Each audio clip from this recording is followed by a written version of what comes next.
For startups hiring engineers and engineers looking to join them, this podcast is for you. Hi, welcome to Your Next Tech Startup. I'm host Isabel Rasmussen. I have over a decade of experience hiring for startups, and today's episode is with guest director of engineering, Erwin, and we are going to be speaking to hiring managers who are new at hiring and want to get better at the offer stage process. This episode is also really good for engineers who are getting close to offer stage to understand what things the hiring manager should be covering. Oh, Erwin, please introduce yourself. Thank you, Isabel, for having me. Really excited to be here to be part of your podcast on hiring. Yeah, I should mention I'm currently the director of engineering at MedBridge, and I've been managing engineering teams for over 15 years, and over that time, I've hired across from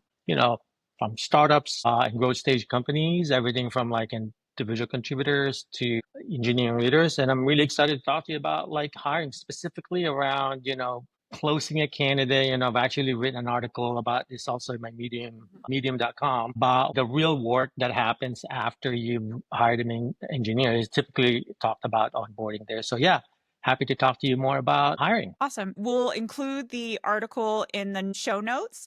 So that is watching this episode and then reading that article, I think the combination really will help hiring managers be more successful. So just kind of start on terms. What exactly is a sell call? Great, that's a good question. A sell call, to me, it is the final stage conversation in the hiring process. The goal during a sell call is to help the candidate feel confident about accepting the offer and joining the team. It usually happens after interviews are complete and either just before or right when the formal offer is extended to the candidate. So let's kind of talk about this in regards to timeline. Normally, when I'm working with a hiring manager and it's our first time working together, all right, we have the candidate, like we're excited about this person. What now? So we'll walk through that about step by step. So, okay, step one is you've had that candidate complete all of their on-site interviews. And what I, as a recruiter, like to do, but if you're not,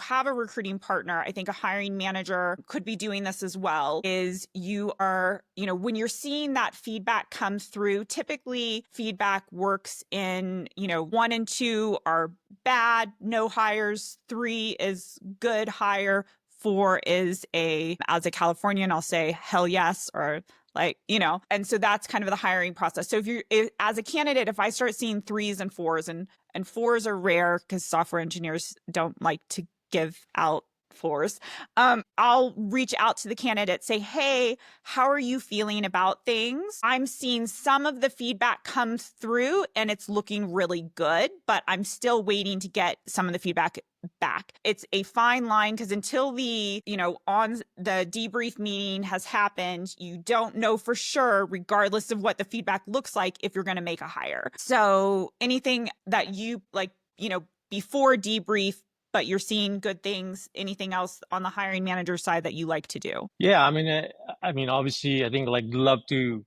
as somebody who's also very invested in this hiring process, there's a lot of work to hire somebody, getting a bunch of people to go interview this, interrupting their day to actually do this interview process. So you've essentially invested a lot of time. So I'm interested in the feedback that are coming from the debrief. I constantly watch them and see, okay, what kind of scores is this engineer candidate getting? And you're right, when you see 3s and sometimes 4 come in, you get a sense of like, okay, we need to get ready to close this candidate because more than likely we are going to make an offer. So there are a couple of things that I really watch out for, is that. And then the other thing is like, how am I going to start closing the candidate, right? In the event that, we make an offer or like we're sure that we're going to make an offer. And that typically happens, in a sell call. I think, Isabel, you might even offer the candidates like, hey, are there any other questions that you might want to get answered? And if you do, you could set them up with a call with, say, the hiring manager or somebody within the team to kind of answer those questions so that they're making the right And decisions for themselves. and those cell calls will I don't set those up until like, it is very clear we're going to make that hire. I think you could, and ideally in a startup, you're moving fast. Best scenario is the onsite was completed at 2 p.m. and the team has a debrief meeting at 4 p.m. And, you can get into it and then you're able to be extending an offer to that candidate within 24 hours. Recruiting doesn't have to be as fast paced for remote roles now because the market is a bit different. But I think you and I are used to a very candidate driven market where it's like, get it done, get it done, get it done. So, obviously we're making the assumption debrief went great. We want to make a hire. As the recruiter, I want to then have more of a get them on the phone, check on how they're feeling about everything. Do they have other on-sites still scheduled? Are they in a position where they can make a decision right now? Has what their expectations on salary changed? This in the market was something that we were seeing a lot in 2021. That was insane. Whereas I'd start talking to a candidate during that process, they had gotten a promotion at work or they had gotten another offer. They had told me, oh, I want to make 180. Well, I just got another offer for 220 or 230. So now that's my bar. So kind of rechecking in on those things. And so I am focused on everything numbers related. Like what's your start date? What's the salary? What's your equity going to look like? Benefit concerns that you have, all of that kind of stuff I'm typically focusing on. And then I'm telling them at that time, and now, let's say Erwin is the hiring manager. Okay, I'm going to set up a call with you and Erwin. Typically those calls are 30 minutes, and I'm encouraging the candidate to think about what are the questions that you have now that we're super excited about you being on the team. You can kind of let go of the oh God, what's the next technical exercise that I need to finish and really focus on what is it that I need to know about this company to join it. I always say to candidates, think about what you don't know yet or you're making an assumption about and you need to get to a place of facts and think about those things and then bring those questions to the hiring manager. So Erwin, on your side, kind of how are you prepping for that cell call? I like what you said about, this is not another technical interview, because a lot of times when you offer another call or you say there's, an opportunity for another call to say the hiring manager, I've also experienced where the candidate says, oh my God, this is another technical interview. I like what you said about, hey, you know what, this is not a technical interview. This is just to help you answer your question and make you make the right decision, right? So I like that a lot. So I would definitely recommend that. I didn't think about that because sometimes there are scenarios where they're going to have another call with the hiring manager and sometimes that is a decision call. There's something that was a little off on the interview and you want to check in with the candidate on. And that is a great point of how important it is. I just naturally do that, but how important it is to really let them know, hey, we want you on the team. Interviews are over. We're not making you jump through any more hoops. This is now your time to ask questions without the pressure of knowing that we're also going to drill you a little bit. So, that's good. I think that definitely makes them feel a little bit better, going into the call that, hey, I'm here to ask questions and help me make the right decisions. To your question about on the sell call, what are the things that I'm looking for? What are the things that I'm doing? I'm coming in there with one goal. It's I'm trying to close this candidate, on that sell call. But how we do that or how I do that really matters, right? So I focus on, actually 4 key areas during this conversation. First, is I talk about the vision and mission of the company and also the team. I always start here because I want the candidate to understand where's the company going. Do they believe in the direction of the company? Is this something that they want to be a part of? Is this the vision, aligned with their personal and career aspirations? To me, these are like a compelling vision. It makes the opportunity, feel bigger than just the job. When a candidate buy into the vision, they're more likely to accept the offer. And when they accept the offer, they are more likely to stay longer, and they are more than likely happy with the work that they're doing. So they bring the best energy to work. Yeah. And one thing I do want to point out on this is from a candidate perspective, everything that you're talking about, don't assume that these conversations have to be only at the end. Where's the company going? Your belief in that direction? What things about the team culture? Like all of those parts are questions that you should, as a candidate, be asking the first time you're talking to the hiring manager. But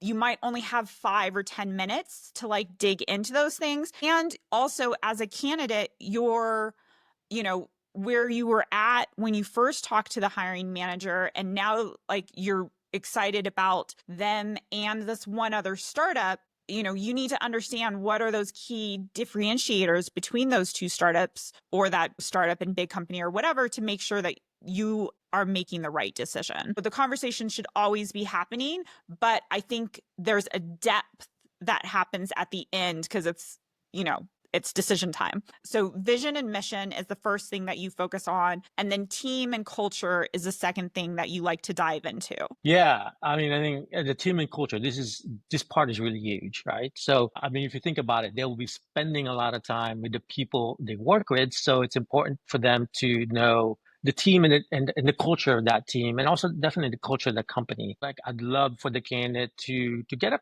picture really of like what the team looks like, how the team works together, what rituals and processes they follow, agile processes, Scrum, Kanban, those kind of stuff. How decisions are made, basically what the day-to-day vibe looks like. I'll also talk about like who the people are in the team, right? What the team structure is, the PM, who the engineers are, a bit of a background of each one of them. I have a deck that I typically will show a new hire engineer about like, hey, here's the team and here's who your teammates are with pictures of those people in this deck. And we'll just kind of talk about like this engineer has like very strong in the back end, knows a lot about Go or Node.js or JavaScript, but this one knows a lot about React. To kind of give them a picture of who the people that they're working with. So I feel like that's really, really important. Yeah. And sometimes as the recruiter, like when I'm doing those sell calls with people, depending on kind of the relationships and who they're going to be working with,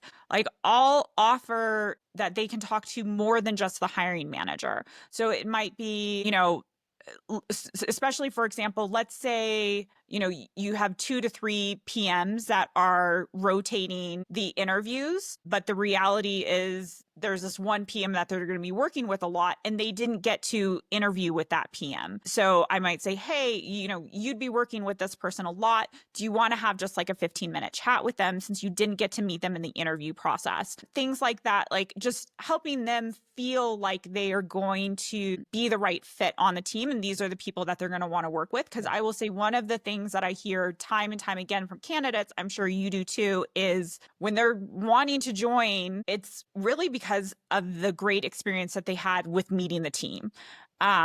So allowing more opportunity to learn about the team, connect with the team if needed, so that they are excited and really know the people they're going to be working with can make a huge difference in people feeling comfortable about joining. So team and culture, and then you get into the, kind of first 30, 60, 90. And I think, this one right here, I love to talk to the engineers about this thing. And I understand and I know, and I've gotten feedback from engineers that this is something that's really important to them, right? They're coming into the company, they obviously are probably a little bit nervous in their first day, in the first few weeks. It's like, okay, how is this going to play out? Did I make the right decision coming into this company? So it's vital that, especially the first week, even the first day, they have a good experience, right? So this is what I call first days onboarding. And then there's obviously a 30, 60, 90-day plan on how they are going to integrate into the team and what are the things that they need to be accomplishing. So as I mentioned, you've just wrapped up like a very grueling, interview process to hire this engineer. Now this comes the challenging phase, right? Trying to make sure that they're onboarded and they're successful and they're productive as quickly as possible. So in this call, I would talk to them about what the first day would look like. We have a really good onboarding process here at MedBridge and other companies that I've been a part of, where we have like a checklist of the things that they need to be doing. But the most important thing, in my opinion, is like really having a great experience in building their development environment. We want to have like what I call like a one click button development environment set up, or one run shell script that they could run, or they just do this thing and the development environment is set up. We would even track metrics where how long did it take for them to actually create a PR and get that PR or pull request out into deployed into production, right? So And to clarify, you're tracking those metrics not on is this engineer smart enough to set it all up, but on have we made it smooth enough that they can do it. Yeah. That's right. A metric is for us to know whether our onboarding process is actually working or not for the engineers to measure the engineers' effectiveness and stuff. But that metric right there allows us to say, okay, our onboarding process is good or not. If it's not, then we need to kind of help us improve. Fortunately, our process, because we've run through this thing many times already, has been great in that regard, right? So they're able to, most, if not all of our engineers that we hired the first week, they're able to push something out into production. It's like the first win. Some even do it the first day, so which is great. But yeah, I think as much as you can make it easy for them to do their work and feel some sort of a win, that's great. And then I think after that also touches on like a cultural piece that I think is so important, is this idea of like setting people up to be successful. You want to be a part of a team who wants you to be successful. And so having a process that allows them to be successful gives at that time they're still a candidate, gives them a really good feel for, I'm going to be set up for success in this role, and that's so important. The other thing I think, with going through this 30, 60, 90, for other hiring managers to think about this is, candidates, when it's a huge career decision, which company they're going to join. And if one company does a really good job of explaining everything that you've went through, and especially what the first 30 days is going to be like, that the candidate, this is what my life could look like with this company, and that feels good. And there's a logic part of that, but there's also this emotional safety, security part of that. And so I am always trying to tap into that. How do I make this candidate feel safe and secure through this interview process as much as I can? And doing that through the cell call as well enables people to kind of sign that offer letter and it feel good. That's what you want. You want that this is going to be the right decision for me, instead of some early stage startups, they don't have anything set up. They don't know how to talk to candidates about these things. They get maybe focused too much on one detail and they don't cover everything. And the candidate may join, but they don't feel safe and secure about that. And, I think we've all been through it. I've had candidates sign offer letters, and thank God, I think I've only had one in my career just not show up on day one. But I have definitely had candidates a week after signing an offer letter say no.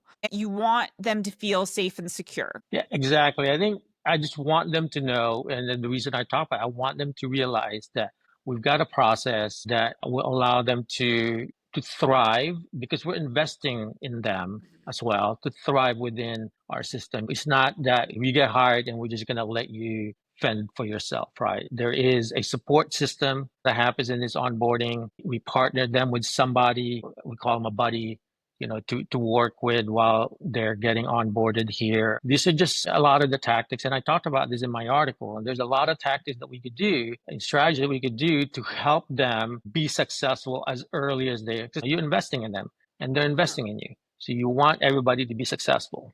Okay, let's go into the fourth item, which is growth opportunities. This is such a critical one that I feel like candidates are always talking to me about, and I'm just like, I need to talk to the hiring manager about that. Yeah, you're absolutely right. I think this is something that we don't focus enough when we talk to the candidates, right? But we always want a candidate to have a growth mindset, right? Obviously, you want them, thinking about bigger things, thinking about growing, because that's how we typically, like, good engineers and good candidates, that's kind of like a mindset. So we talk about growth opportunities a lot during the sell call. I also realize that candidates, a lot of times don't just join companies just for compensation, right? Most of them want to grow. And frankly, we want folks with a growth mindset, so in my experience, they perform better and contribute more over time if they have that type of mindset. So I always highlight a few things. First, I highlight our career progression framework.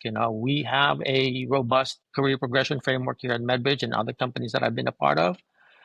And that's one thing that I've always developed, with HR and with the rest of the engineering leadership, is to have a good career progression framework, because it's not only for our current engineers, but also engineers that we're going to be hiring. They're going to find a lot of value in it. So we talk to them about, in the cell call, how we use that career progression framework to create individual career development plans for them. We talked about how our managers collaborate with each one of the direct reports that they have, to develop a personal, professional, and company aligned goals for them. We talked about what opportunities exist for mentorship, leadership, and skill growth, during this call. So again, this shows to me, to the candidate, that we are truly invested in their success here at these companies. Everything that you covered here is going to allow hiring managers to, who are kind of earlier in their career journey of engineering leadership, to think about and be more successful. I would say when two engineering leaders are getting together, I don't know how much of the time they're talking about hiring. So